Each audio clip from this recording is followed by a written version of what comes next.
Yo, what's up YouTube? Sid's Reef coming at you with another video. Alright, so I got an update on my tank. I today have decided to get a foxface fish. Now I've done a lot of research on this before I got this guy, and I planned it out, and there's some pros and cons to it, and I did a lot of research. I went on to many forums and did some research on it, but I finally decided to get him. There's more pros than cons in my situation, and I decided to go pick one up. I did my research online, and I needed another fish. I need another fish that's gonna go around the tank, swim around, be really active, something you can see a lot, that's not hiding in the rocks all the time. And I got a couple of fish that actually hide in the rocks a lot and don't come out a lot. Besides my clownfish. My clownfish love to stay out, hang out, and whatnot. So these three over here are all, they look like they're all paired up because they don't ever leave each other.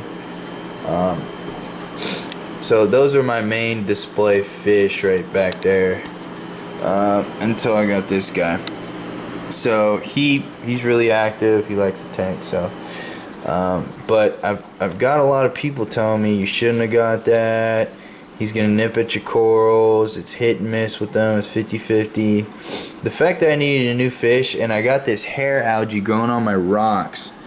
I don't know if you can see it. I got some hair algae growing right there. There's a lot in the back, but I heard these guys nip at it, so you know, them trimming down some of my hair algae is definitely a benefit to what I'm trying to do here, especially with me needing another fish that's gonna swim around and be active.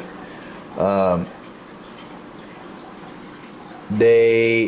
heard a lot of things about, I've looked up if they nip at corals or if they'll eat your corals or anything like that, and I haven't heard enough people say that they nip at corals enough to not have one. I've heard stories about people having corals get nipped at over it,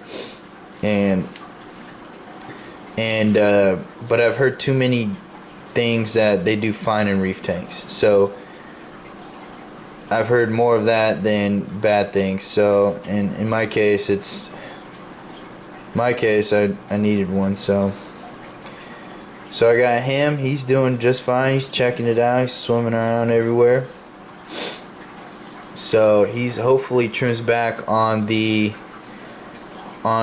of the hair algae. I don't expect it to, you know, be gone overnight, but at least within a couple weeks it'd be not as crazy as it is now. You know, so we'll see how that goes. If he starts nipping, I mean, it's the first day, so I don't know if he's nipping at anything yet or what. We'll see how he does, because after the first couple days they change. Yeah, see, he's nipping at the hair algae back there, so that's a good sign. We'll see how he does. Hopefully everything turns out good. I'll do another update on what's going on with him and whatnot. It seems like he'll just be fine though. If he starts nipping at my corals, I'll put in my fish trap and have him caught, and I'm gonna do something with him. Probably sell him back to the fish store, because I can't have anything torn up in my tank. We'll see how it goes though. Yeah, there it is, my new foxface fish. Alrighty then, that'll do it for today's episode. Please subscribe, leave a comment, ask questions. If I didn't cover anything that you guys would like to know about my reef tank, how I do it, what I do, let me know. Please comment. I'll be glad to either make another video for you guys or even answer any questions. Alright, Sid's Reef out. Peace!